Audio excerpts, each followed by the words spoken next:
Recientemente se ha referido usted o se refiere con persistencia a la dura batalla que desde el inicio de su gestión, el 1 de diciembre de 18, comenzó usted y que no cesa.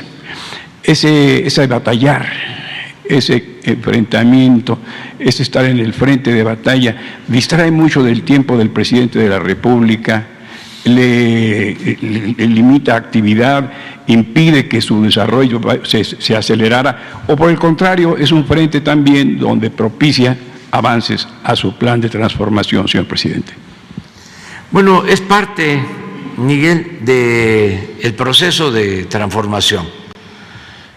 Es avanzar en el bienestar del pueblo, es desarrollar económicamente el país, pero también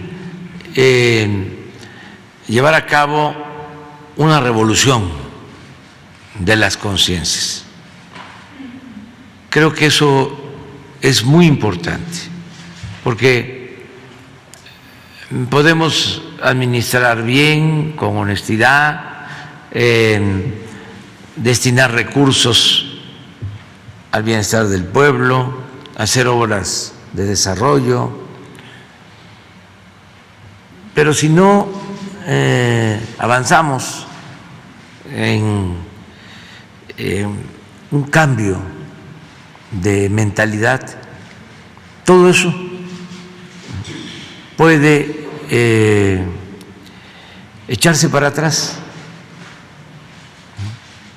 Ese riesgo existe. Ese riesgo existe. Cuando cambia la mentalidad del pueblo, cambia todo. Es lo más difícil de lograr. Hay veces que se presentan revoluciones, luchas armadas, incluso triunfan movimientos revolucionarios y la gente sigue pensando igual. Por eso pasa el tiempo y no tanto tiempo y hay retrocesos y todo el sacrificio, todo el esfuerzo se pierde. Entonces, cuando se toma conciencia, y no solo es una vanguardia, no solo es un grupo, sino es todo un pueblo que va a decidir sobre su destino, ya los avances tienen menos problemas de convertirse en retrocesos. No se puede hablar de que no se den estos retrocesos en la historia. Claro que sí. Pero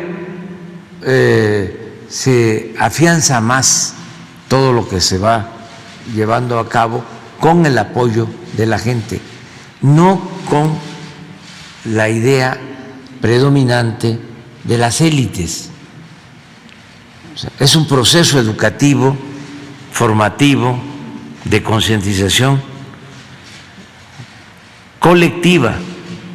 Eso es muy importante.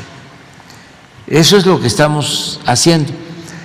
Y por eso no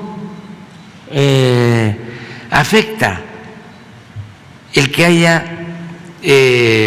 debate y confrontación política.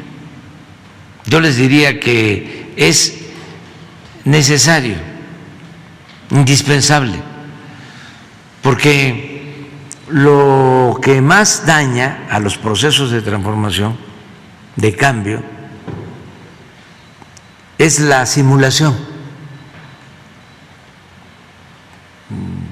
Parece mentira, pero es el que no nos definamos. La moderación, el centrismo, sobre todo cuando se requiere de una transformación. Hay que definirnos. Entonces, este régimen que se mantuvo durante mucho tiempo, de corrupción, de injusticias, de privilegios, se apoyó mucho en la simulación, se mediatizó el proceso de transformación, se detuvo, se hizo largo, porque no se hablaba con claridad y los conservadores parecían liberales o fingían ser liberales, y ahora pues ya cada quien está asumiendo su postura. Son momentos de definición y es muy bueno que no haya hipocresía. Por ejemplo, había mucho racismo, sigue habiendo, pero estaba oculto. Mucho clasismo, pero oculto. Entonces, ahora está saliendo el racismo, el clasismo. Ya no hay esa simulación de soy racista, soy clasista, pero nadie se va a enterar. Incluso puedo tener hasta un discurso a favor de la igualdad. Ahora, como hay polémica, como hay confrontación política, y hay pasión, y se enojan, pues se muestran como son, pero si muestran el cobre. Si por ejemplo, para ilustrar, ayer que inauguramos no lo inauguramos, que se entregó el aeropuerto, que no se puede hablar de eso. Bueno, yo no participé más que como testigo. Estaban molestísimos porque fue una obra muy polémica, de las más polémicas. A mí no me extraña porque cuando se hicieron los segundos pisos, lo mismo, tuvo una campaña en todos los periódicos, no en todos, en los de derecha, los periódicos conservadores, y también en los partidos conservadores, y amparos y todo eso, ¿no? Y apostando a que no iban a funcionar, que se iban a caer, y luego pues ahí están. Copiaron y ya en todos lados hay segundos pisos. Pues yo ya sé de esto, ¿no? Lo mismo en el aeropuerto, ¿no? Amparos. Ayer comentaba yo que no se ampararon los pobladores de los municipios cercanos al aeropuerto.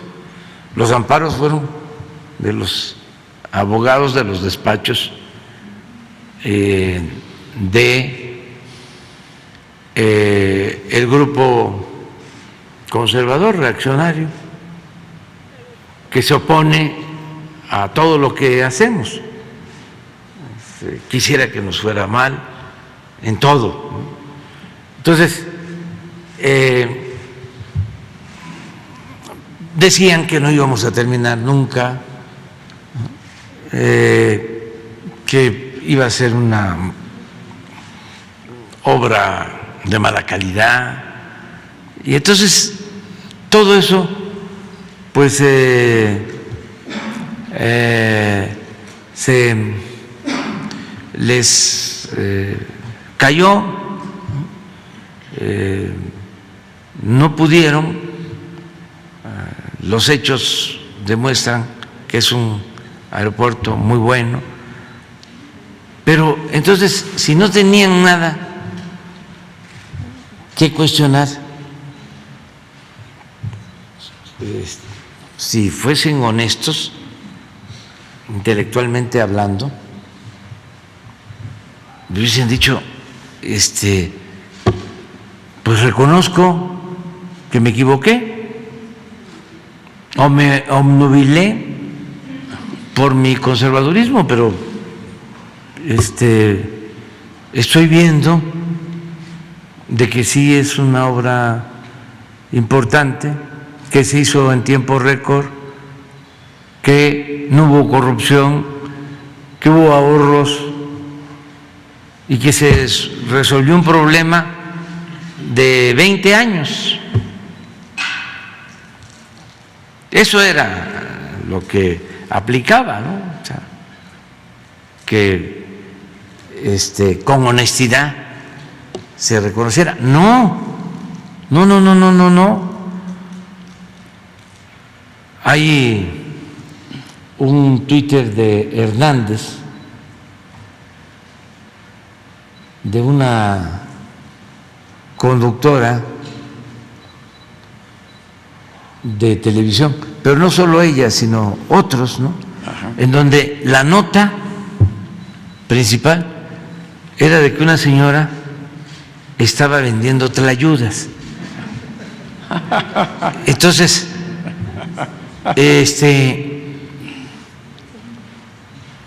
con un desprecio que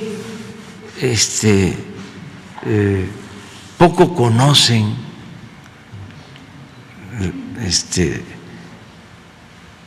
México, las culturas de nuestro país. Ya quisieran comerse una tlayuda. O sea, ¿qué quieren? Son deliciosas además. ¿Cómo se llaman las tortas de Estados Unidos? Hamburguesas. Pero es mucho el racismo, ¿sí?, el clasismo y el coraje, ¿no? Entonces, esto, Miguel, no saldría, ¿sí?, a flote,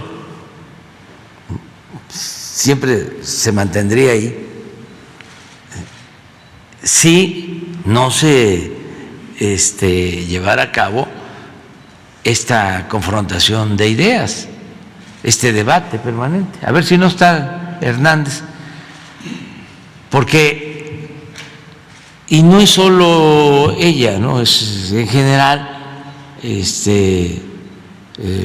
periódicos, medios y millones de personas que están muy molestas porque, como siempre lo he dicho, el conservadurismo en México siempre ha existido,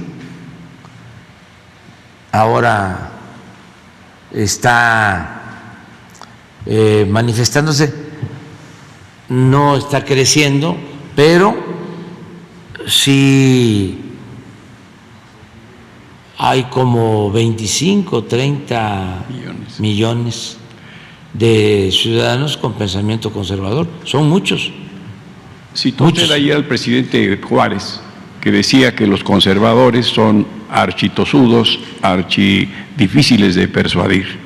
¿No le interesa a usted en lo mínimo buscar una vía de diálogo, de convencerlos de la bondad de la cuarta transformación? Muy difícil, no escuchan. No escuchan. En las familias, por ejemplo, y eso quienes me están viendo lo saben. Si en una familia hay gente con pensamiento conservador y hay gente que tiene otra manera de pensar, les cuesta mucho trabajo.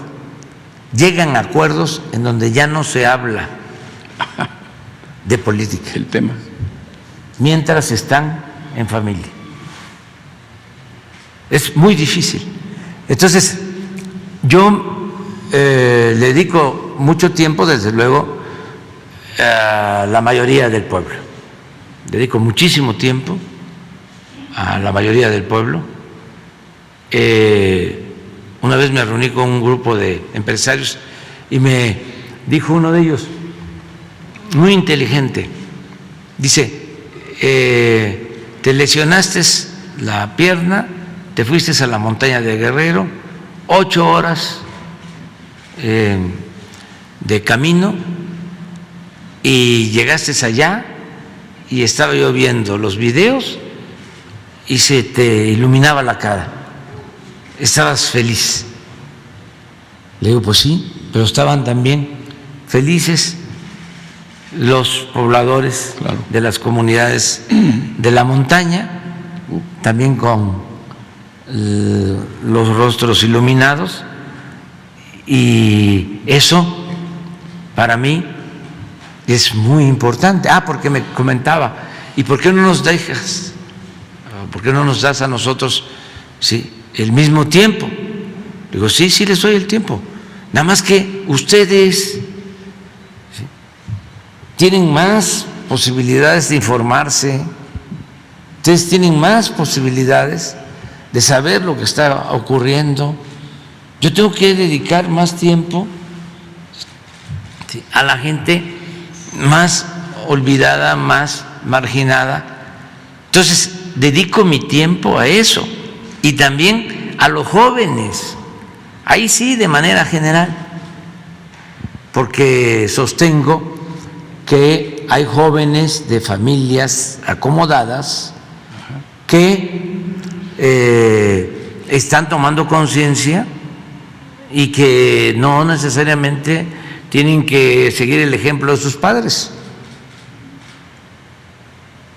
Y eso sí me importa mucho, sí me importan bastante, que no en la escuela a la que van, porque son de una determinada clase social,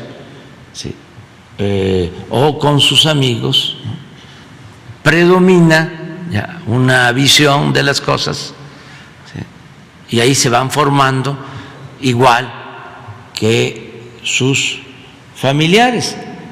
Hay casos donde estos jóvenes, al recibir una información distinta, internalizan un mensaje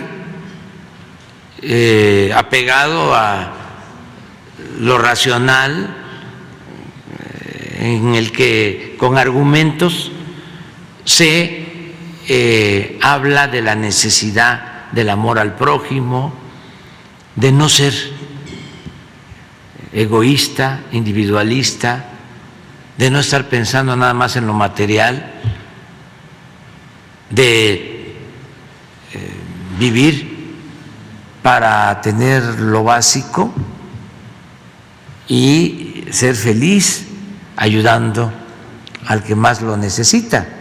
Entonces, sí le dedico tiempo, pero miren eso, es primero el comentario de Hernández, que coincido. Impresionante cómo la inauguración del aeropuerto destapó y exacerbó el clasismo más miserable. ¡Qué horror! Ese aeropuerto naco está lleno de mexicanos. Y viene lo que puso la periodista. Una señora se filtró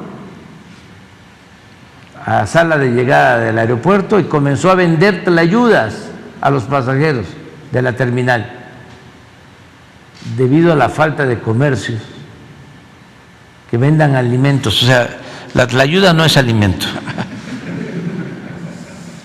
Se formaron largas filas. Esto fue, pero es parte de el desconocimiento de la grandeza cultural de México y el de sentirnos superiores, ¿no?, a los demás. Eso es racismo y clasismo. Entonces, por eso, miren, es importante el debate. Si no, esto no saldría. La señora estaría diciendo, fue un día histórico, se inauguró un gran aeropuerto,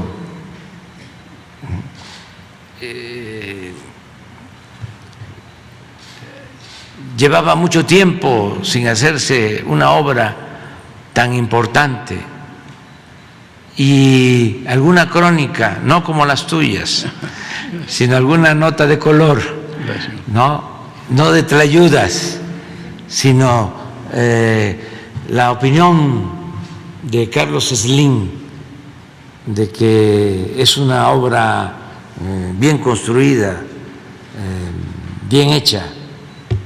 Pero no. Tendría que salir lo otro. O sea, y así por lo general. Por eso no hay desgaste, es parte de mi trabajo. Si no, pues buscaría yo a la señora, ¿no?, o al dueño del periódico donde trabaja, y le diría, oiga, vamos a entendernos, vamos a arreglarnos, ¿no? ¿Cómo le hacemos para que esto ya no suceda? Pues no, porque entonces no lograríamos el propósito que tenemos, que es el de que no haya simulación, hipocresía. Además, porque también esto no es ilegítimo. Cada quien puede expresarse, manifestarse, hay plenas libertades, no se va a reprimir a nadie, no hay censura, pero que ya no se simule, que nos definamos como tiene que ser, porque dañó mucho, mediatizó, o sea, detuvo el cambio democrático, esa política de medias tintas, afectó mucho la llamada sociedad civil, los independientes, los que no tomaban partido, las organizaciones no gubernamentales. Cuando sí tenían partido, como se está viendo actualmente. Claro que tienen partido, y es el partido de los potentados, porque todos ellos defienden el statu quo, defienden a las élites y desprecian al pueblo, porque eso es un desprecio a la gente. Eso no es amor al pueblo. Pero, repito, no es ella nada más, son millones y están en su derecho. Nada más que, como la fábula, ahora el rey va desnudo, nada más. Señor presidente, hace unos días se cumplió un aniversario más de la expropiación petrolera y hace poco, hace un año, se concretó la adquisición total de una refinería en Houston, Texas. Y inquieta saber, en esa refinería que está en Estados Unidos irán técnicos mexicanos. México tiene el pleno dominio, ya que es el dueño, ya no tiene que coparticipar con su socio norteamericano del beneficio de la propia refinería. Nuestros petroleros tan elogiados por usted y reconocidos van a mejorar sus técnicas, importaremos o transferiremos mejor tecnología en el proceso que persigue usted de abastecer suficientes gasolinas, suficientes combustibles a México. Sí, vamos a continuar con los trabajadores de la refinería porque lo hacen muy bien, tienen muy buenos resultados, hay buena productividad, es una refinería que está operando al 85% de su capacidad. Para tener una idea, las nuestras en promedio están operando ya ahora, después de que hemos hecho una inversión importante y se han reparado plantas, ya están operando al 70%. Pero cuando llegamos, Miguel, de las 6 refinerías estaban funcionando 2, 4 estaban paradas. Es decir, estaban procesando 30% del petróleo crudo.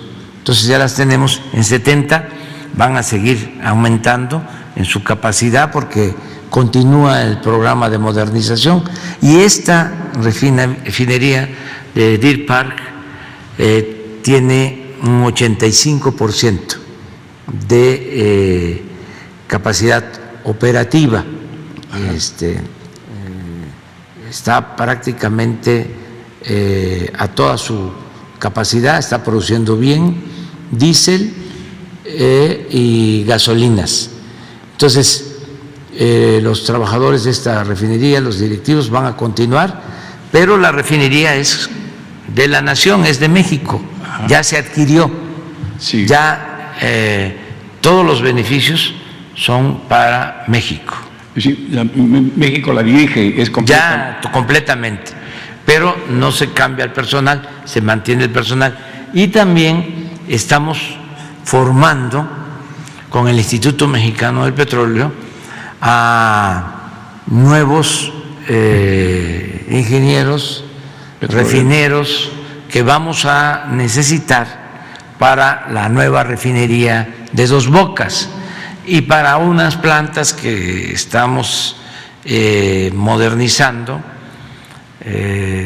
incluso terminando de construir como una coquizadora en Tula, y no descartamos también, todo va a depender del tiempo, porque no quiero dejar nada inconcluso, no descartamos la posibilidad de construir una coquizadora en la refinería de Salina Cruz, que se quedaría esa refinería sin coquizadora y sería la única que estuviese produciendo combustóleo,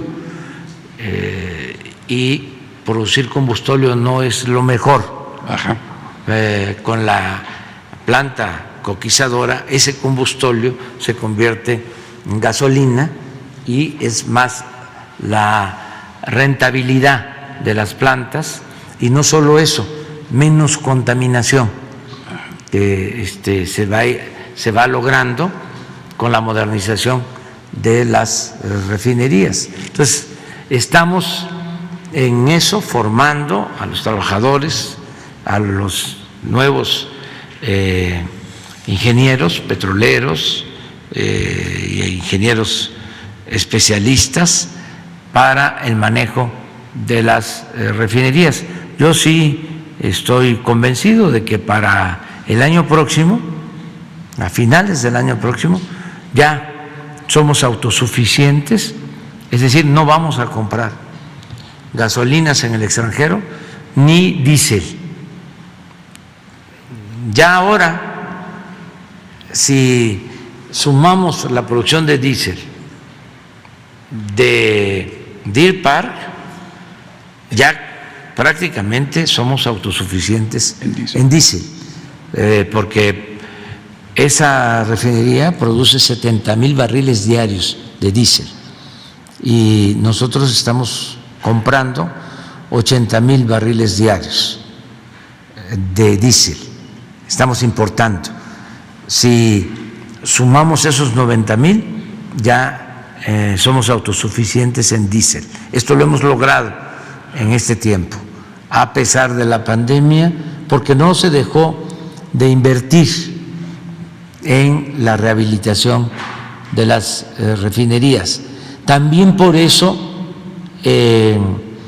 tenemos la posibilidad de mantener los precios de las gasolinas y del diésel, porque aumentó el precio del crudo y con esa utilidad podemos quitar el impuesto a las gasolinas, el IEPS. Ya no hay ese impuesto y esto va en beneficio del consumidor, que está pagando la gasolina a 21 pesos, la regular 22, lo que no sucedía desde hacía mucho tiempo. Ahora es más barata la gasolina en México que en Estados Unidos. Eso se ha logrado y va a continuar esa política. Y por último, presidente, fíjese usted que en 1971 el ingeniero Leandro Rovirosa Aguade, que fue gobernador de su estado, inauguró el plan Texcoco, porque ya se hablaba de que las tolvaneras que vienen de Nautla, y estaba el ingeniero Cruikshank, y estaba el ingeniero Barocio, y Casillas del Llano Manuel. Yo fui a esa inauguración en 1971 con el ingeniero Rovirosa, que bueno, luego fue gobernador y le quitó dinero a Petróleos Mexicanos, que no le daba nada a Tabasco. ¿Por qué se murió ese plan Texcoco que dio y estuvo de grandes ingenieros y durante mucho tiempo y con aves, y era un gran, detenía las, que se habla ahora con el nuevo aeropuerto, del problema de las tolvaneras que vienen de por ahí? ¿Por qué se extinguió? ¿Qué se dejó morir? ¿Qué ocurrió? Por el neoliberalismo. Muchas gracias por sus respuestas, presidente. Por el neoliberalismo. Habían las comisiones de distritos para el agua, comisiones. Había la comisión del lago de Texcoco. Sí. Se creó precisamente cuando el ingeniero Rovirosa fue secretario de Recursos Hidráulicos, y el propósito era el de conservar el lago de Texcoco, y el ingeniero Cruikshank era el encargado, y se invirtió mucho para mantener el lago de Texcoco. Cuando inicia la política neoliberal, se abandona toda la política hidráulica, como se abandonó el campo, y las comisiones del Balsas, del Grijalva, del lago de Texcoco, todas desaparecieron, ¿sí? Se terminaron. Esto en el periodo neoliberal. Y de manera silenciosa, ¿no?, empezaron a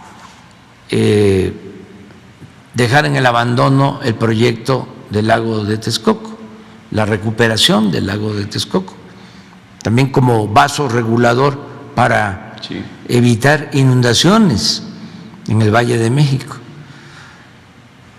Y luego pues surgió este proyecto del aeropuerto y era eliminar por completo el lago, era terminar, y era enterrar muchísimo dinero dedicado a la recuperación del lago. Por eso hoy es un día histórico, porque este decreto lo que hace es rehabilitar,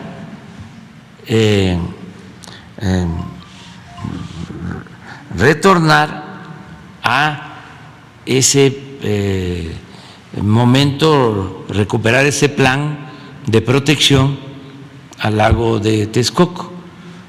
El ingeniero Cruzan estaría feliz el día de hoy, que él luchaba, cuidaba el lago, todo el mundo cuidaba el lago, y de repente todo se silenció y no hubo protestas de nada. Lo que decía aquí María Luisa, los pseudoambientalistas nunca dijeron absolutamente nada, no hubo amparos, despojaron a las comunidades de sus tierras, dicen, se las compramos, sí, pero a precios sí, muy bajos, y hubo mucha represión también por eso, de modo que ahora tenemos que recordar también la lucha de los pueblos de Texcoco, de Atenco, para conservar el lago de Texcoco, sus tierras.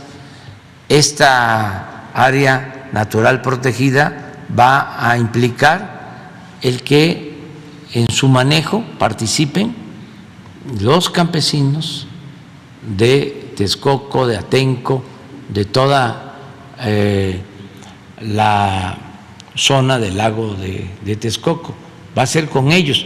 Esto lo hemos estado haciendo de común acuerdo con los habitantes de toda la región. Se han hecho consultas, se han hecho asambleas, se les ha tomado en cuenta y van a poder utilizar la tierra para la agricultura, lo que se pueda, para la ganadería, y ellos mismos van a cuidar. El compromiso es que no se va a urbanizar. Ese es el compromiso. No se va a urbanizar. Tenían detenida una autopista. Se llegó al acuerdo de que van a permitir el paso de la autopista porque ya estaba construida y tampoco se podía dejar esa obra abandonada. Faltaban, creo que 100 metros y ya lo permitieron. 100 metros Ya permitieron. para conectar. ¿Cuántos años llevaba este conflicto? Más 20 años. 20 años. Ya se llegó al acuerdo, se va a conectar, pero el compromiso es no construir nada, no es recuperar tierra para negocios inmobiliarios, sino para proteger el medio ambiente. Muchas gracias, presidente. Shaila. Gracias. Buenos días, presidente. Buenos días a todos. Shaila Rosagel, corresponsal del Grupo Gili, El Imparcial de Sonora, La Crónica de Mexicali y Frontera de Tijuana. Presidente, preguntarle si ya tienen algún avance o algo de la investigación sobre este decomiso en Navojoa, Sonora, que es uno de los más grandes o el más grande calificado por la Sedena, donde venían armas y cartuchos y todo esto de Rusia y de Estados Unidos principalmente. Si ya tienen un avance de cómo ingresaron al país este armamento y que llegó hasta el sur del estado. Entonces me gustaría saber si hay algún avance sobre, si se está investigando o algo esto. Se está investigando, ya el general secretario presentó un informe de las características del armamento de Navojoa, Sonora. Bueno, ahí se llevó a cabo este decomiso, no sé si tenga algo más. Se sigue investigando y cuando tengamos ya información más relevante se va a dar a conocer. Muchas gracias, presidente. Y en una segunda pregunta sobre la pandemia, ahora que están todos los estados en semáforo verde, preguntar cuál es la expectativa sobre el avance de la pandemia para los próximos meses, si se tiene contemplado, se prevé que pudiera llegar en un momento dado una nueva ola de contagios, una quinta ola, si pudiera volver a subir estos contagios, y si se tiene previsto tomar decisiones sobre las medidas del uso del cubrebocas y todo esto, disminuirlas, no sé, ¿qué nos pudieran comentar? A ver, Hugo.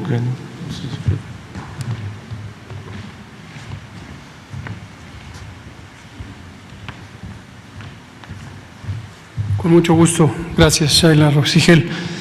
Esta es una inquietud que nos parece totalmente importante de atender. Carlos Guzmán de ABA Noticias ya lo había mencionado hace unas 2 o 3 semanas.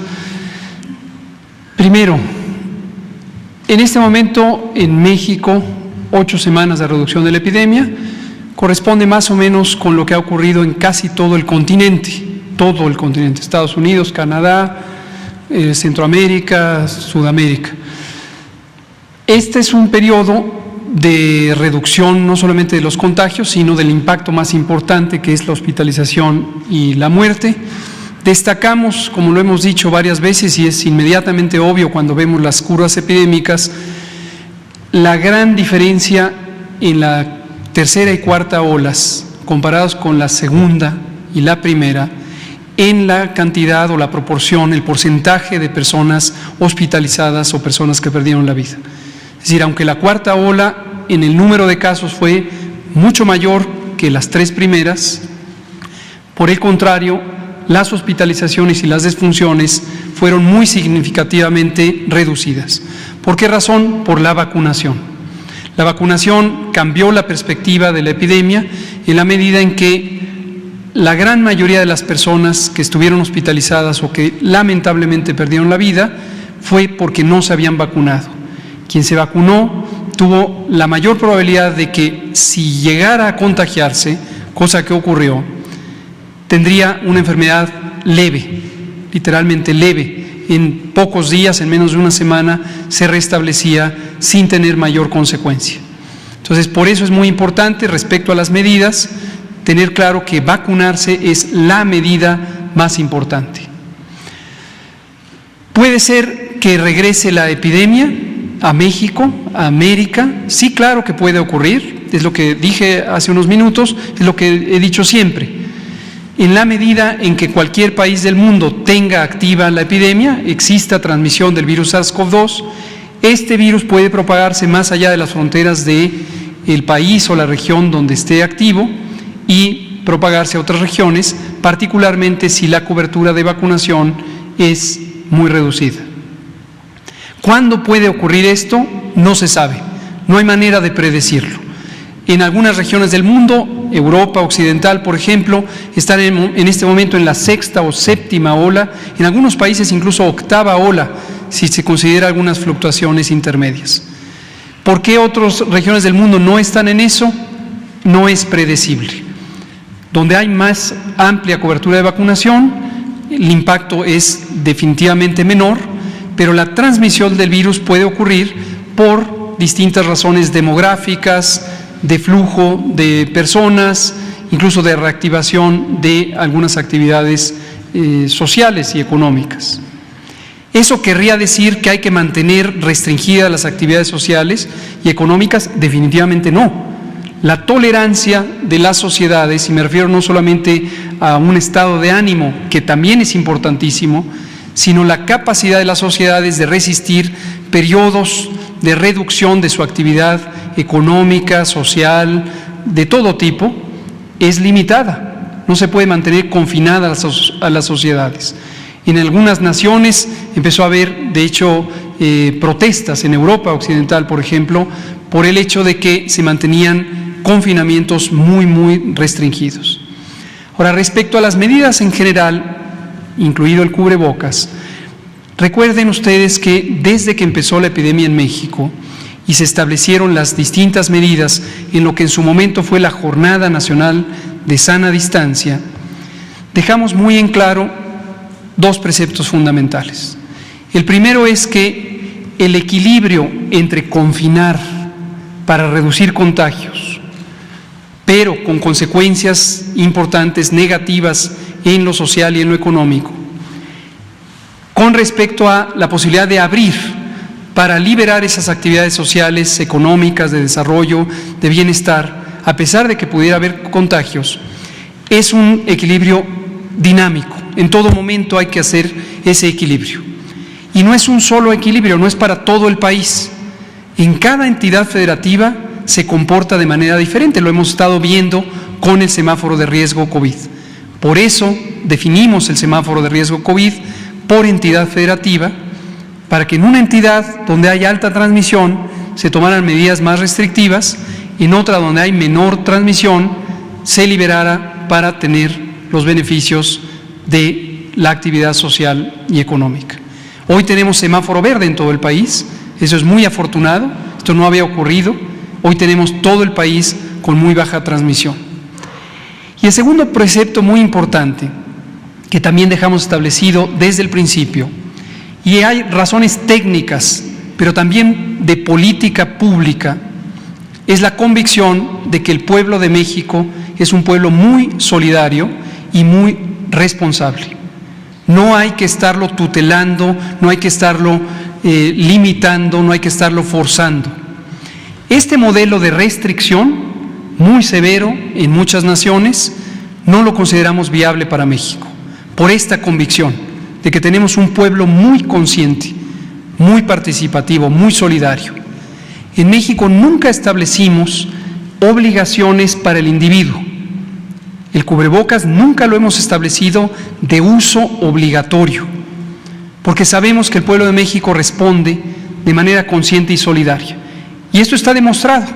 Hay estudios no hechos por nosotros, estudios hechos por universidades extranjeras que han mostrado que México es uno de los países con más alto uso de cubrebocas y más alto cumplimiento de diversas medidas de seguridad sanitaria, sin necesidad de volverlo jurídicamente obligatorio. Entonces, eso es muy importante porque la razón por la que lo hicimos así es por esa convicción y esa confianza en el pueblo de México, pero también conscientes de que las medidas coercitivas acaban teniendo efectos muy dañinos. Hay sitios del mundo donde se establecieron toques de queda, donde hubo represión. Hubo uno que otro episodio aquí en México por disposiciones de nivel local. No queremos que eso pase. No hay necesidad.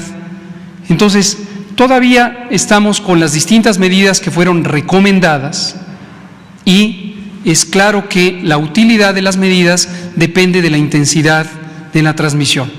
Cuanto más intensa es la transmisión, más útil es tener este tipo de medidas.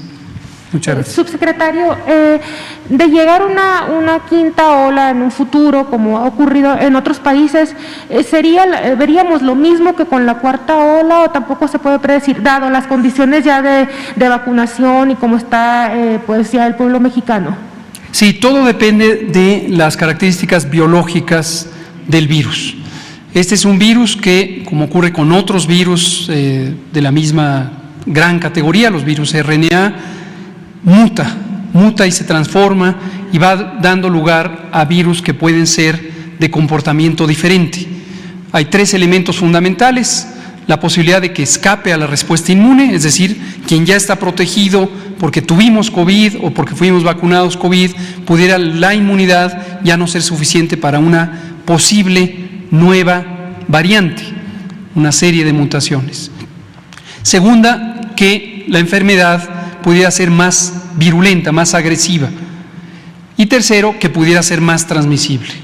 No es posible predecir qué nueva variante va a ocurrir. Esto es un proceso biológico de transformación espontánea de los virus y depende de cómo es la dinámica de transmisión, es cómo se va a ir seleccionando aquellas variantes que pudieran tener estas características.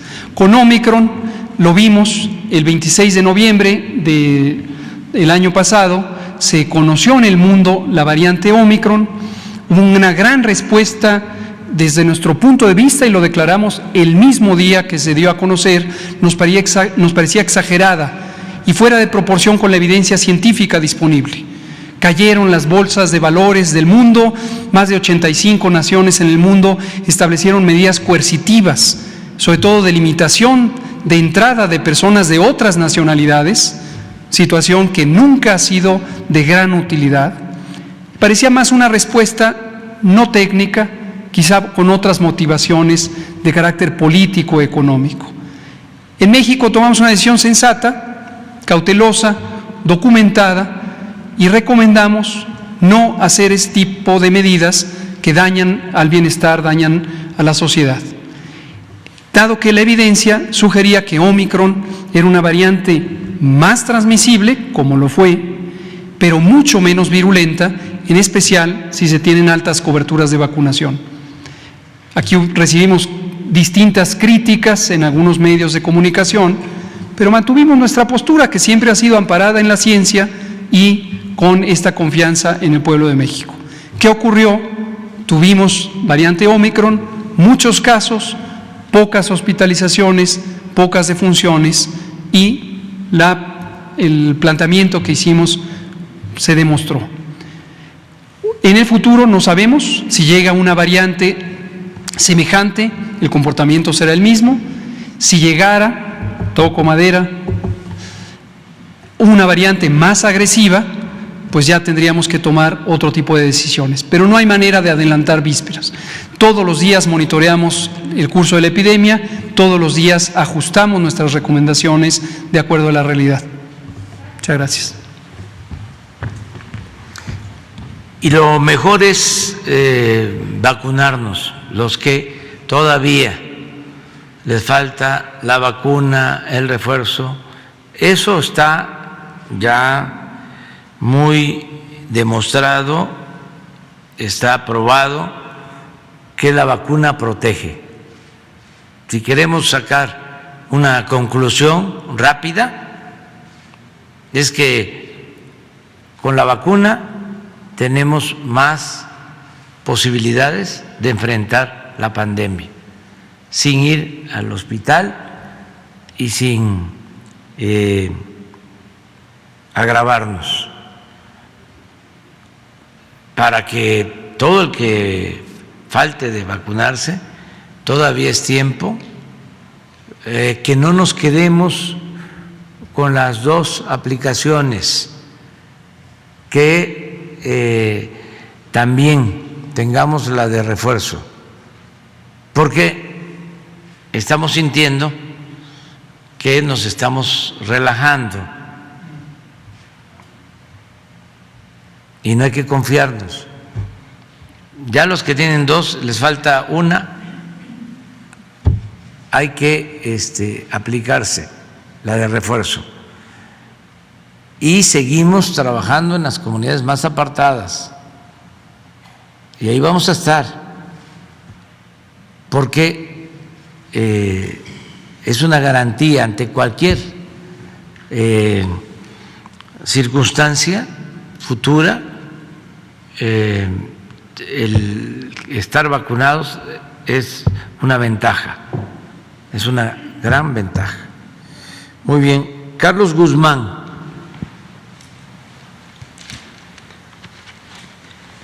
¿Qué tal, señor presidente? Buen día, Carlos Guzmán de Aba Noticias de Veracruz. Por principio, consultarle qué le va a decir a los banqueros en esta convención bancaria que se va a efectuar en unos días más.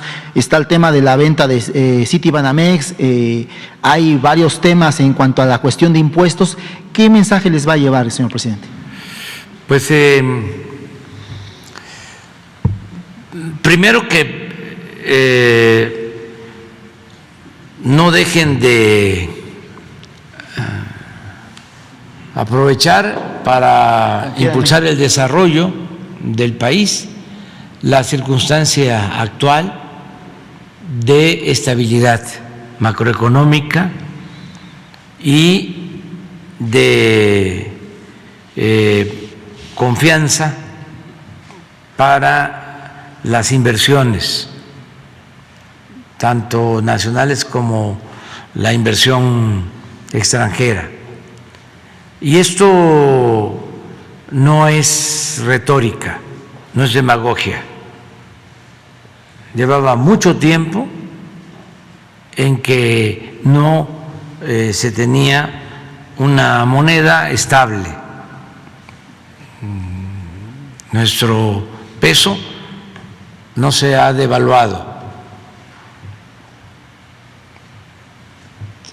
No hay depreciación de la moneda. No ha habido aumento, ¿sí? Fuera de lo normal en la deuda. Nos recuperamos pronto después de la pandemia y estamos creciendo.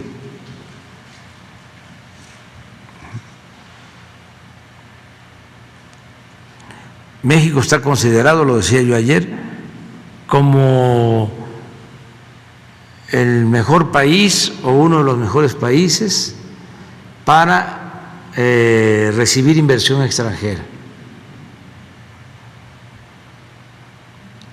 En los tiempos actuales.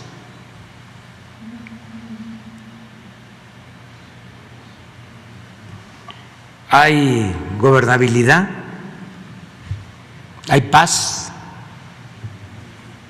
hay tranquilidad. Estamos ya enfrentando el problema de los homicidios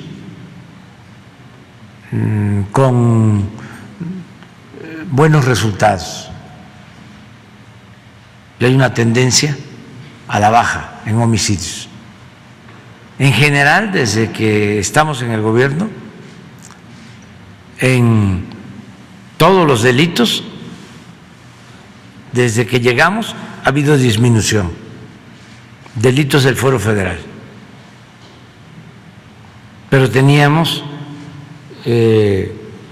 como desafío el reducir el número de homicidios y empezamos a bajar los homicidios y yo espero que ya sea tendencia. Entonces, hay condiciones inmejorables para la inversión.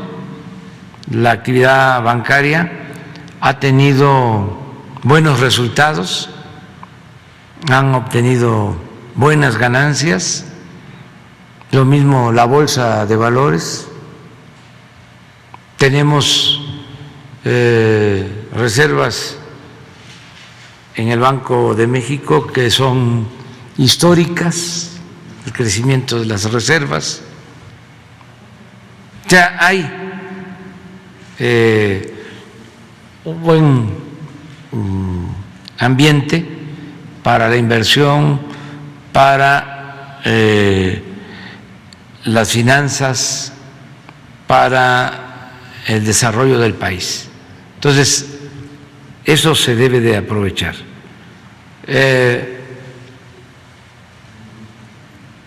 Han crecido las remesas como nunca. No vamos a dejar de reconocer lo que han hecho nuestros paisanos. Por cierto, ahora se hizo una modificación al censo sobre hispanos en Estados Unidos y se tuvieron que agregar 2, 3, no sé, creo que hasta 6 millones más, o sea, en el censo. Y de modo que aumenta el número de mexicanos en Estados Unidos. Son más de los que se tenían en el último censo de Estados Unidos, nuestros paisanos, que nos han ayudado mucho. Y esas remesas, pues, se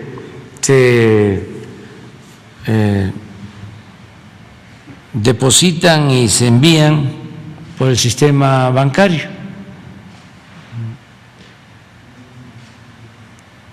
Incluso yo hice el compromiso desde la primera convención bancaria de que íbamos a dar a conocer qué bancos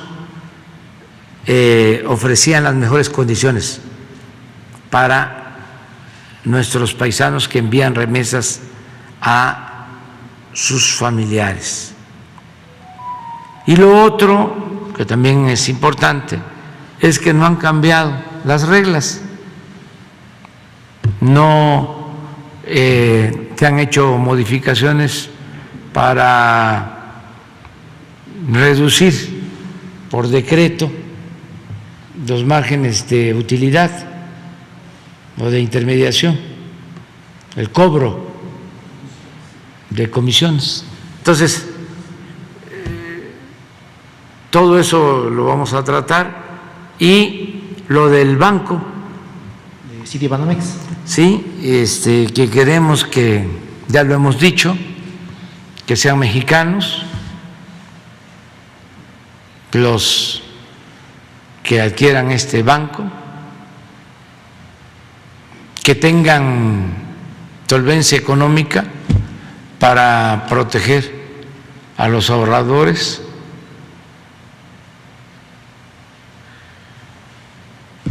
que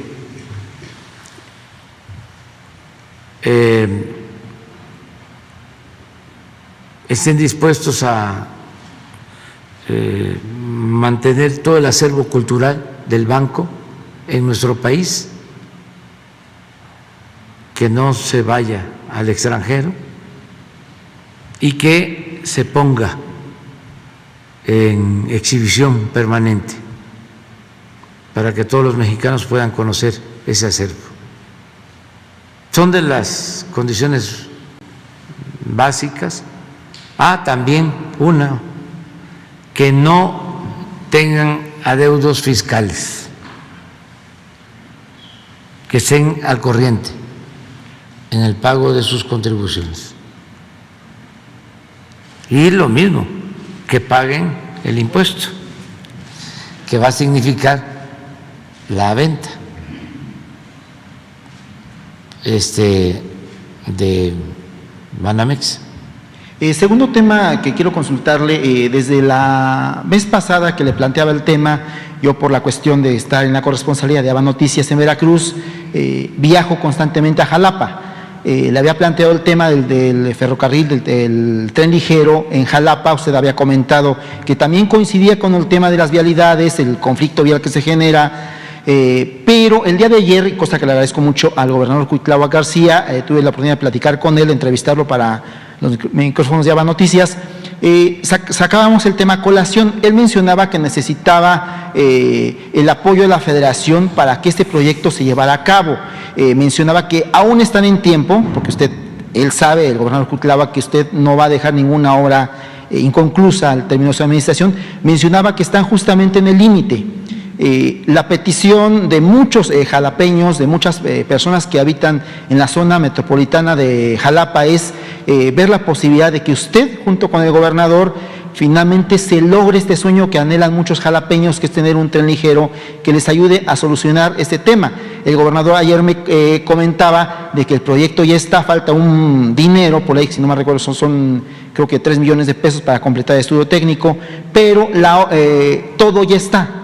Prácticamente es nada más que en la federación se tenga el sí, obviamente usted lo apruebe y finalmente se ponga el proyecto a trabajar y antes de que termine en septiembre su sexenio se pueda inaugurar esta obra. No sé si le ha comentado el gobernador esto que ayer me comentaba a su servidor o si hay alguna posibilidad de que finalmente los jalapeños puedan obtener ya al final de su administración un tren ligero para Jalapa, señor presidente. Sí, estamos en eso. Todavía no se cancela la posibilidad y estamos en tiempo. Ya tenemos que resolver en abril sobre este proyecto. Como 1 o 2 más, ya no podemos comprometernos a proyectos grandes porque ya no nos va a alcanzar el tiempo. Y eso dependiendo también de lo que pase el 10 de abril. Pero tenemos que ya definir por tiempo.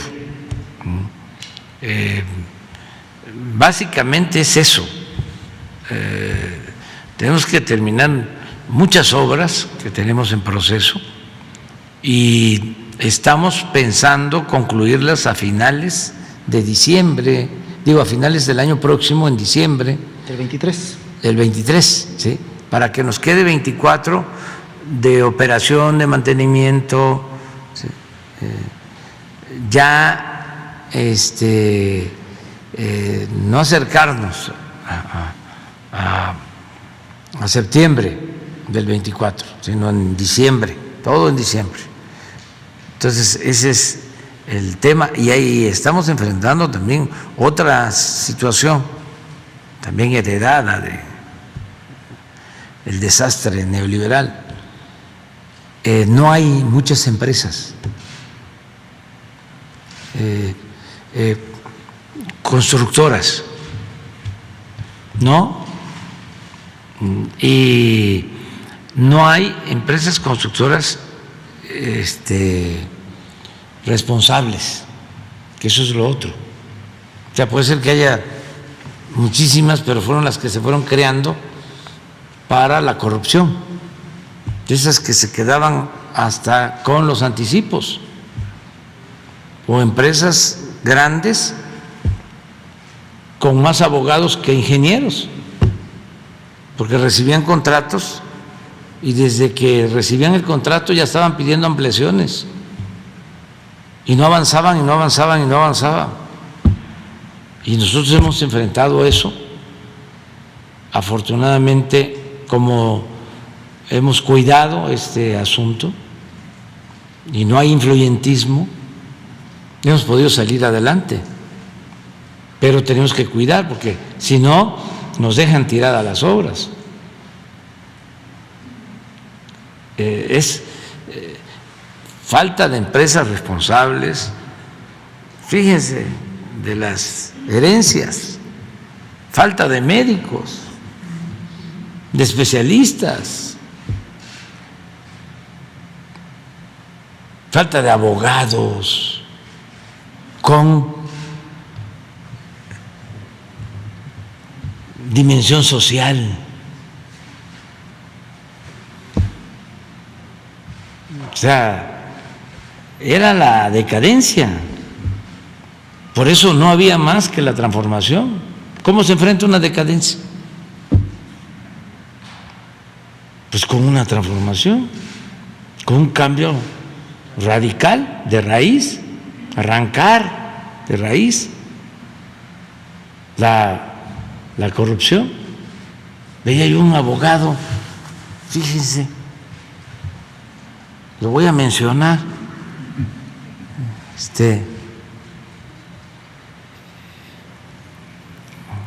el abogado Valadez, Diego Valadez, hijo de un historiador de lo mejor, José Valadez. Don José Valadez, como don Daniel Cosío Villegas, nos ayudaron muchísimo a entender nuestra historia. Además dedicaron toda su vida a hacer investigaciones históricas. Y el abogado Valadez se inconforma porque se le hacen honores al general Felipe Ángeles, bajo el supuesto de que el general Ángeles fue enjuiciado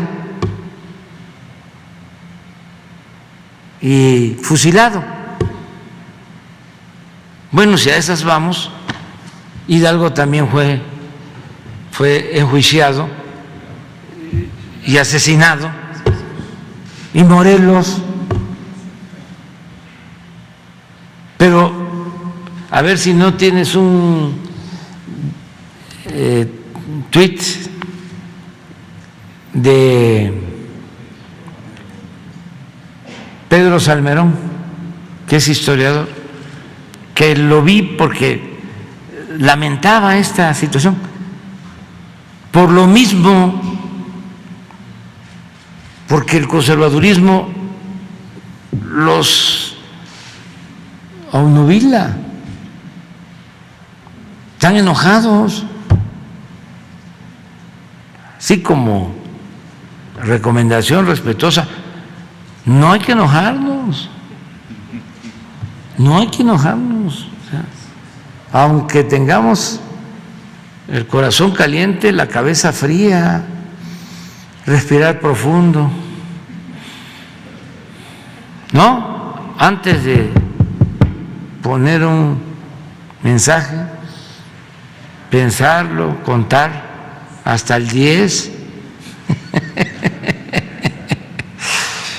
porque estas cosas, ¿no? Pero bueno. Y finalmente, plantear el tema del agua. Hace también algunos meses le comentaba lo que está sucediendo en el sur de la Ciudad de México. Usted fue jefe de gobierno cuando era la secretaria de Medio Ambiente, la actual jefa de gobierno, Claudia Sheinbaum. Hay un problema en la parte sur de la Ciudad de México, que es la que recarga los mantos freáticos tanto del Valle como un poquito más allá, también incluso parte de Morelos, que es el tema de la Sierra del Chichinautzin, aprovechando que está aquí la secretaria de Medio Ambiente. En la alcaldía Milpalta hay un problema muy grave en cuanto a la cuestión de invasión de tierras, también de venta de tierras, que la mayoría son comunales, salvo la parte de Tecomit, que usted conoce muy bien, las demás son tierras comunales. La gente en esta parte de la Ciudad de México no es propietaria, no hay escrituras, es posesionaria, pero con ese vacío que hay, hubo un problema de la representación comunal. Se llevó 20 años en elegir una representación comunal, ahorita, si no mal recuerdo, ya la hay, pero hay un tema de incertidumbre ahí, que es los límites entre Xochimilco y la alcaldía Milpalta. Desgraciadamente, en esta parte de la ciudad se está dando una invasión hormiga de barrancas. Si usted ha viajado por la carretera Xochimilco-Huastepec, hay una parte de barranca entre Xochimilco y Milpalta. Esa parte se está invadiendo mucho. También la parte pegada a Morelos, por donde está un centro de educación para la salud del Politécnico, está ya prácticamente invadida en la parte de Morelos, pues por la parte de que no ha habido certidumbre en la cuestión de la representación comunal, ya la hay. El tema es de que si se sigue invadiendo, prácticamente la parte de Xochimilco se va a quedar sin recarga de agua, seguramente la Secretaría de Medio Ambiente lo sabe. Es pedirle o ver la forma de que el decreto, porque hay un decreto, y aquí el señor Reyes Razo, que es histórico en la cuestión del periodismo, no me dejará mentir, hay un decreto de la Sierra del Chichinautzin, que incluye la parte de Milpalta hasta el Ajusco, es un decreto presidencial, pero no incluye esta parte que se está invadiendo. No sé si hay alguna posibilidad de que la secretaria o alguna persona, el procurador agrario, puedan trabajar el tema, porque es una invasión que va a afectar en algunos años la recarga de mantos freáticos en la parte de Xochimilco, y obviamente después de la parte de de Lerma, Cutzamala, que traemos agua a la Ciudad de México, la parte de Xochimilco es la que más baterías de pozos de agua tiene. Esa agua viene de la Sierra de Chichinautzin. Y sí sería importante que, al igual que se hizo con Texcoco, con la recuperación del lago, también se trabajara la recuperación o un decreto para que esta zona se preservara como de valor ambiental, señor presidente. Muchas gracias. Te lo encargamos a ti. ¿Te parece? Lo tomamos en cuenta y le pedimos a María Luisa que lo analice y que se ponga en comunicación con la jefa de gobierno, con Claudia Sheinbaum. Muy bien. ¿Tienes ahí el...? A ver. ¿Es qué?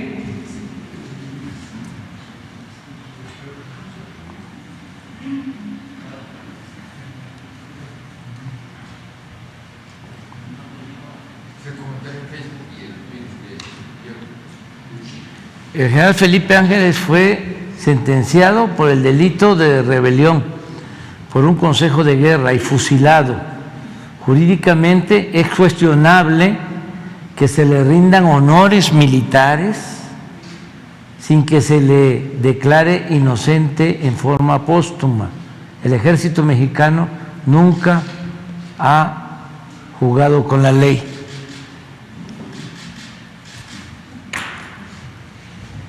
Entonces, lo que dice Pedro es, de verdad, hasta gente que antes parecía inteligentes, se están volviendo loca por la rabia. Dice laca, ¿verdad? Pero es loca. Me comparten esto y etiqueto a 2 maestros que han trabajado recientemente el juicio de Felipe Ángeles y un abogado historiador.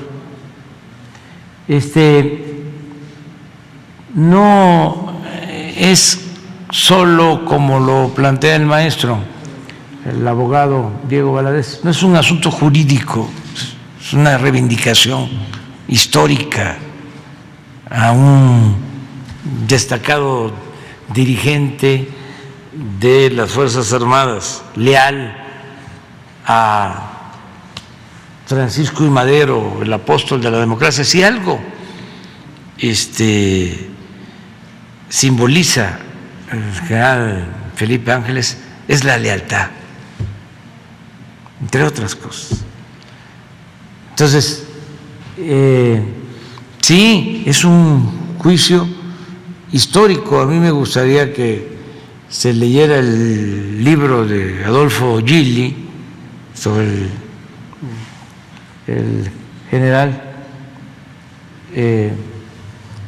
Felipe Ángeles. Es un trabajo extraordinario, es uno de los mejores militares en toda la historia de México. Entonces, lo demás puede ser que se evitó o se omitió el procedimiento legal, pero eso es un asunto secundario, ni siquiera alcanza para decir que el ejército mexicano nunca ha jugado con la ley. Se me hace un exceso, pero es su postura política. Y no era así, porque fue procurador en la época de Carlos Salinas, pero ahora sí ya es muy estricto, muy apegado a la ley. Pero qué bueno, es lo que hablábamos, Miguel, ¿sí?, de que todo mundo se tiene que, no obligatoriamente, pero sí es momento de definiciones. Y por eso estamos viviendo un tiempo muy interesante. A ver, Judith. Buenos días, presidente. Judith Sánchez Reyes, corresponsal de Imagen del Golfo de Veracruz. Presidente, preguntarle, hace unos días se dio a conocer que el Congreso de Estados Unidos destinará más de 158 millones de dólares en ayuda bilateral para seguridad a México. Sin embargo, el presidente Joe Biden estableció un veto para evitar que estos fondos lleguen a efectivos militares y ejecuten labores de seguridad pública. ¿Cómo interpreta su gobierno esta decisión? ¿Tendrá alguna repercusión? No tengo información oficial sobre este caso y nosotros no queremos ayuda militar, no estamos solicitando ayuda militar, ya cambió la relación de cooperación con Estados Unidos, ya no es el tiempo del Plan Mérida, que nos daban de helicópteros o aviones artillados o equipos bélicos. Nosotros ahora lo que queremos es cooperación para el desarrollo. Lo que estamos planteando es que Estados Unidos invierta en Centroamérica para atender las causas de la migración. No queremos eso. Además, no sé si sea oficial, no nos han notificado nada, yo no tengo todavía ninguna información y también pues aclaro de que es muy buena la relación con el gobierno de Estados Unidos, muy buena la relación con el gobierno de Estados Unidos y va a seguir siendo buena. Ayer nos acompañó el embajador Ken Salazar a la inauguración a la entrega del aeropuerto Felipe Ángeles, estuvo el embajador de Estados Unidos en México. En este mismo tema, presidente, preguntarle sobre las conclusiones o intercambios de opiniones justamente en el tema de seguridad, que en la reunión que tuvo la semana pasada con el secretario de Seguridad de Estados Unidos, Alejandro Mayorkas, y si se abordó esta situación de emergencia que emitió para los ciudadanos estadounidenses para no viajar a Nuevo León, dado los hechos violentos que se registraron en Nuevo Laredo, Tamaulipas, derivado de los hechos violentos en los últimos días, y si se llevarán pues acciones conjuntas en este sentido. No tratamos ese tema.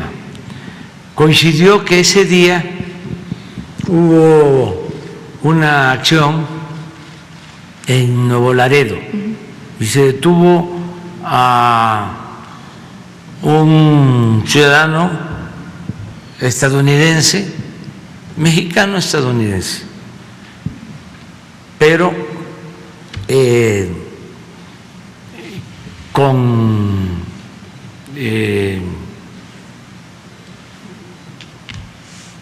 antecedentes de delincuencia,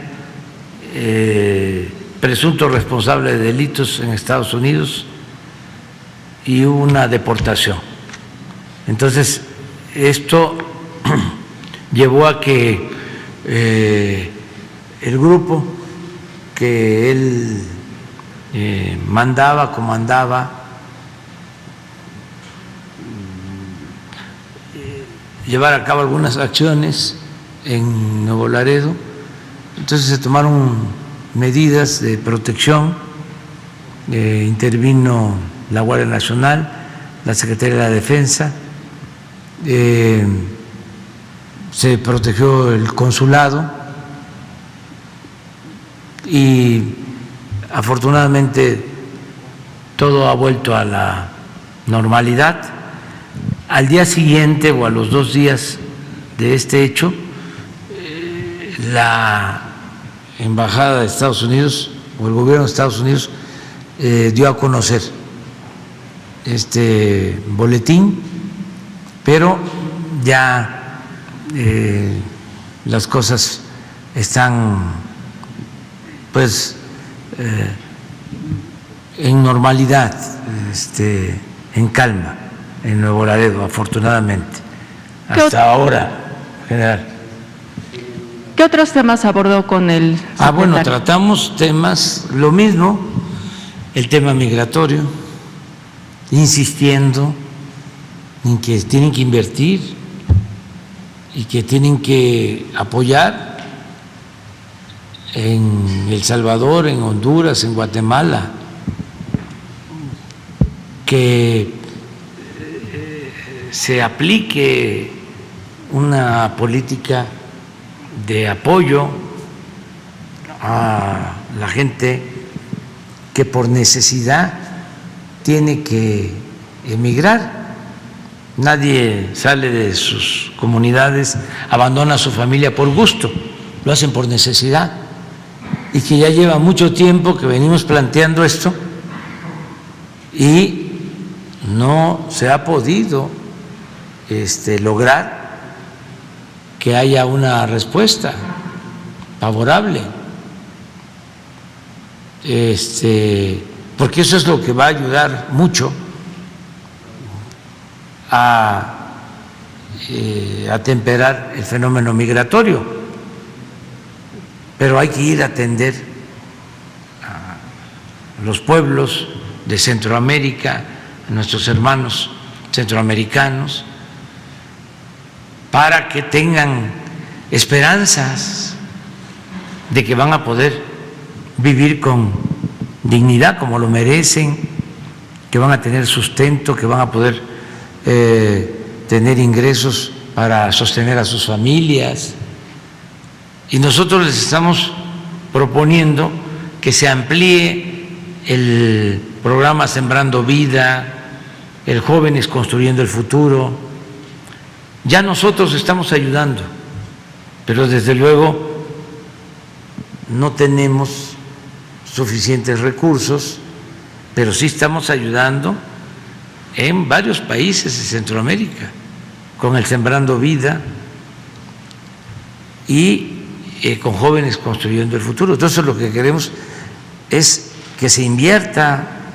Acaban de autorizar recursos para Ucrania y está bien, porque pues es su política de proteger a Ucrania, han decidido eso. Pero eso lo aprobó el Congreso estadounidense, creo que en 2 días. Y el apoyo para los hermanos centroamericanos ya va para 4 años y no se aprueba.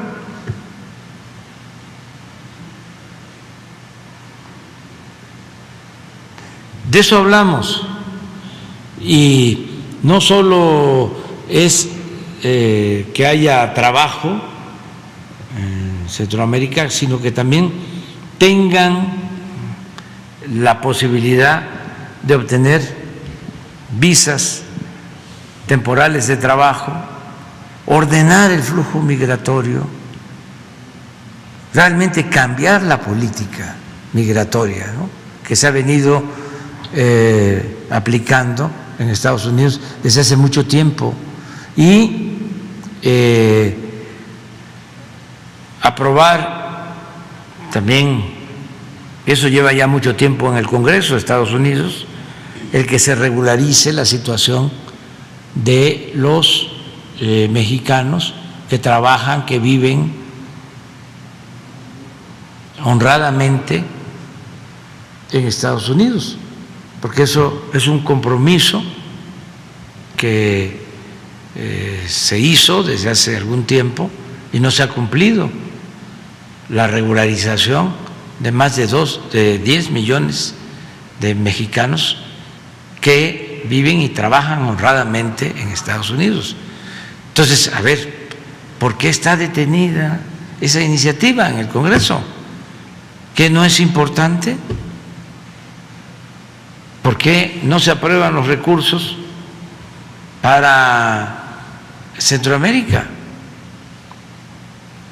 Veía yo que lo que se aprobó para Ucrania, lo digo con todo respeto, fue una cantidad mucho mayor que lo que se está necesitando para apoyar a los pueblos pobres de los países de Centroamérica y del Caribe.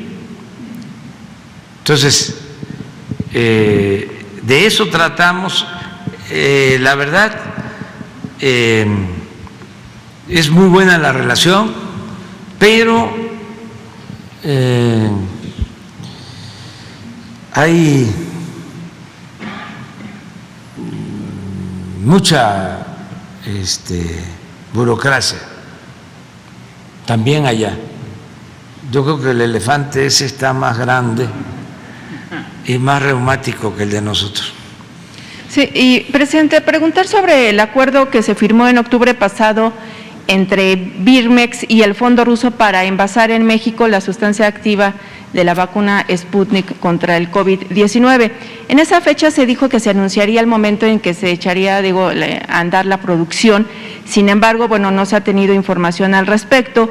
Saber si se concretará, puesto que usted la semana pasada refirió que el gobierno cuenta con dosis suficientes para seguir inoculando a la población mexicana, pero también se había dicho que serviría para abastecer de vacunas a países centroamericanos. Preguntarle si se sigue con este objetivo y si es así, cuándo iniciaría y qué países se verían beneficiados. Y ahorita que se estaba tocando justamente el asunto de la vacunación, preguntar si digamos quizá esta inquietud, este miedo de parte de la población de los efectos secundarios, efectos adversos a las vacunas a largo plazo ha sido un motivo justamente para que la población o algunas personas todavía no se decidan a inocular, por favor. Bueno, nosotros vamos a continuar con nuestro plan. Ya los compromisos que se hicieron se mantienen. Si se requiere el que se lleve a cabo esta planta, se construye esta planta, se eche a funcionar esta planta para vacunas, ¿sí? Sputnik, se va a hacer, ¿sí? Porque es salud. La salud no tiene que ver con conflictos políticos, no debe de ser tratada de esa manera. La salud tiene que ver con los derechos humanos y el principal derecho humano es el derecho a la vida. Entonces, no debe de mezclarse la cuestión política con la salud de los pueblos. Y vamos nosotros a continuar con el mismo plan de vacunación y sí se está observando de que no hay efectos secundarios por la vacuna. Puede ser que sean efectos secundarios por el COVID, pero no por la vacuna. O sea, esto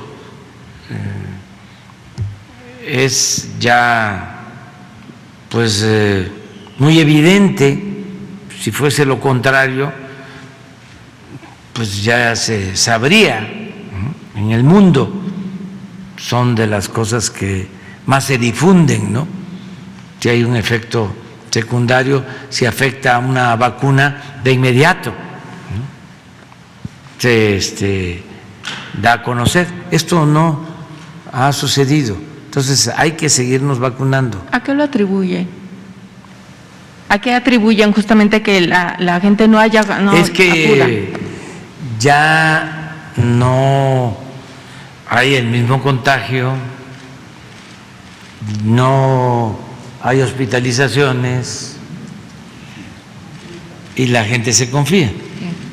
O sea, ya pasó y no debemos confiarnos. Es mejor protegernos, es lo preventivo, es mejor prevenir que lamentar. Y solamente, presidente, para concluir, la producción de la vacuna Sputnik aquí en México, ¿se tendría ya una fecha próxima o nos podrán informar? No hay nada todavía, no. No hay una fecha próxima. Vamos a informar, porque también tú lo estás preguntando, sobre las vacunas que hemos enviado a otros países. Vamos a informar, el próximo martes informamos, y también cuántas hemos recibido nosotros. Por ejemplo, ¿sí?, Estados Unidos nos ha donado muchas vacunas. El primer encuentro, bueno, la primera entrevista telefónica que tuve con el presidente Biden tuvo que ver con vacunas.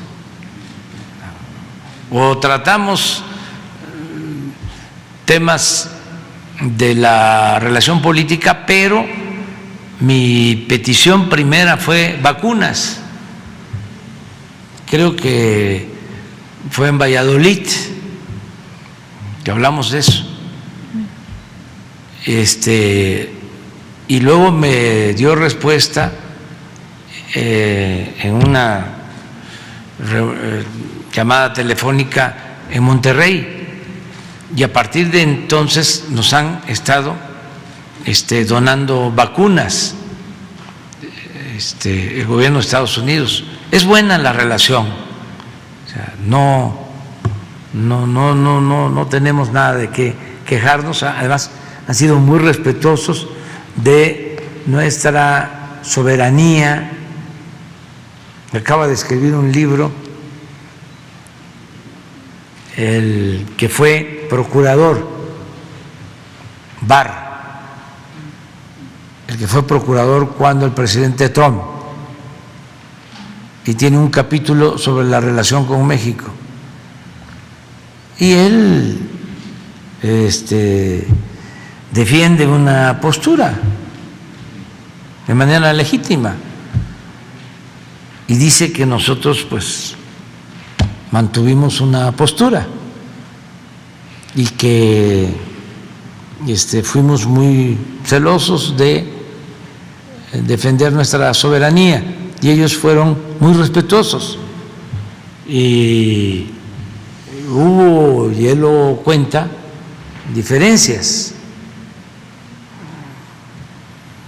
dos políticas distintas,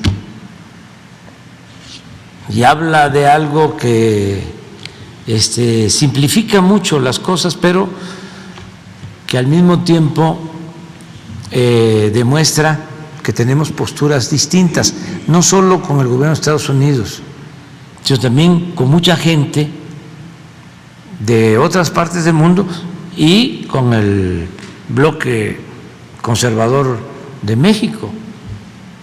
Todo esto que se resume en la frase de abrazos, no balazos. Él lo menciona, y yo puedo sostener que no se puede enfrentar el problema de la inseguridad y de la violencia solo con medidas coercitivas, que no se puede enfrentar la violencia con la violencia, que no se puede enfrentar el mal con el mal, que el mal hay que enfrentarlo haciendo el bien. Y yo sostengo esa postura, y con esa política estamos saliendo adelante, sin masacres, sin el mátalos en caliente, respetando los derechos humanos,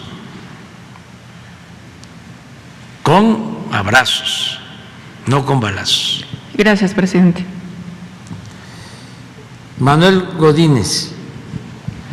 Es que acuérdense que se quedó esta lista, ¿no?, pendiente. Presidente, buenos días, secretaria. Ya se nos pasó el tiempo, pero... Secretarios, voy rápido. La primera pregunta, quisiera comentar si usted tiene o tuvo información respecto al accidente en el que murió la exgobernadora de Puebla y el exgobernador Rafael Moreno Valle, en su momento se informó que la aeronave estaba sujeta a investigación por el FBI. estaba acusada de presuntamente pertenecer a una red de trata de menores en Cancún, en Quintana Roo. Saber si está vigente aún esa investigación, si se concluyó en algo. Sí, se hicieron todos los peritajes técnicos, se llegó a que se había tratado de un accidente. Esto a partir de un dictamen de una agencia que contrató la Secretaría de Comunicaciones y Transportes. De todas maneras, se envió toda la información a la Fiscalía General de la República y ellos tienen abierto este caso, esta investigación. Entonces, la Fiscalía podría informarnos de cómo está esta situación. Sí, especialmente por el tema de la red de trata, que es una situación grave al tratarse de menores de edad de entrada y aparte del delito tan grave que implica eso. Sí, vamos a pedirle a la Fiscalía que nos informe cómo está la investigación. Y el segundo tema, respecto al presidente municipal de Mérida, que ya le había comentado hace 2 meses, Renán Barrera Concha, cuando usted firmó el decreto para autorizar las compras de emergencia, en Mérida ocurrió un poco lo contrario. Se entregó un contrato, por ejemplo, de 11 millones de pesos para comprar cubrebocas que no se entregaron a la gente, que se dio a una empresa fantasma. Entonces no se conoce bien el destino de ese dinero. En el mismo periodo se pagaron casi 5 millones de pesos para un curso de regularización, cuando en las escuelas no había alumnos, no había profesores, no se informó a quién se le dio la regularización, pero el monto se pagó.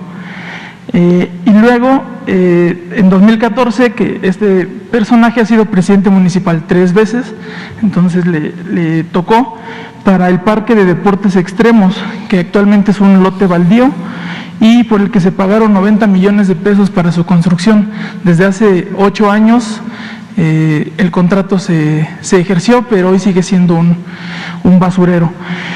Y finalmente, hace 15 días, el operador político de este presidente municipal, José Rolando No, fue exhibido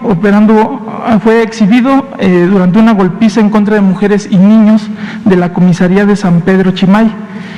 En los videos que tiene Sol Yucatán, quedó demostrado que este personaje decía que solo estaba obedeciendo instrucciones del presidente municipal. Entonces, por todos estos 3 temas le pregunto si no le parece que el alcalde está buscando esconder el recurso, mandarlo a una caja chica para cumplir sus aspiraciones en 2024 de ser gobernador de Yucatán. Pues no tengo yo información, pero ya tuviste la oportunidad de hacer la denuncia y lo que corresponde es presentar pruebas. Sí, todo esto que tenemos, perdón, es con documentación del municipio de Mérida, con toda la, o sea, son fotografías del lugar, tenemos todo.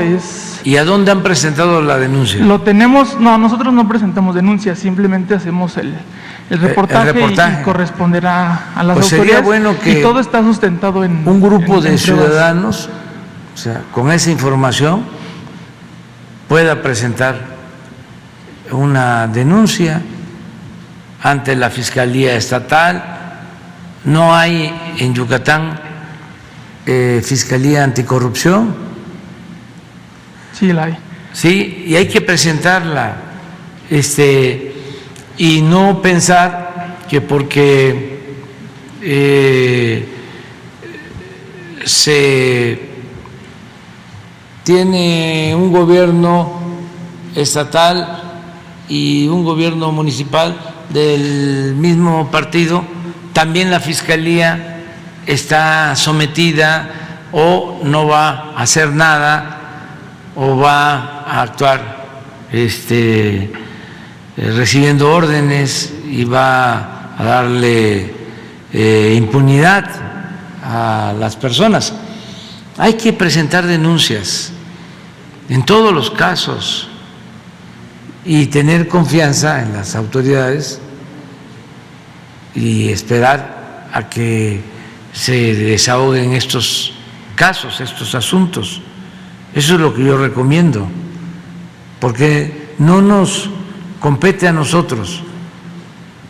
Puede ser también la Comisión de Derechos Humanos, buscar la instancia correspondiente a la que debe de acudirse y presentar la denuncia. Y en lo que corresponde al dinero que baja del presupuesto federal, ¿no sería prudente hacer una investigación o buscar dónde o cómo se ha gastado el dinero? Puede ser que eso sí correspondería en la Fiscalía Federal Anticorrupción, donde se podría hacer la investigación, si es facultad de ellos. Es que los estados son libres, son soberanos.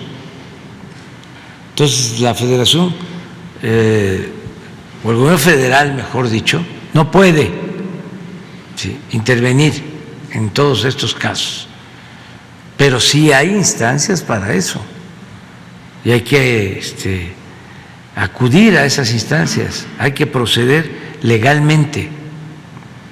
Y ya en lo que tiene que ver con la denuncia, que no es poca cosa, también la denuncia pública, pues aquí ya te están escuchando muchos tu planteamiento. No quiere decir que el presidente municipal de Mérida sea culpable, es distinto, ¿sí?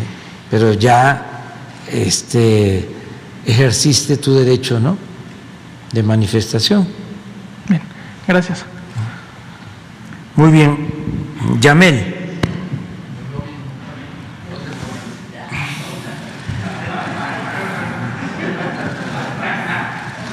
Mañana seguimos. Muchas gracias.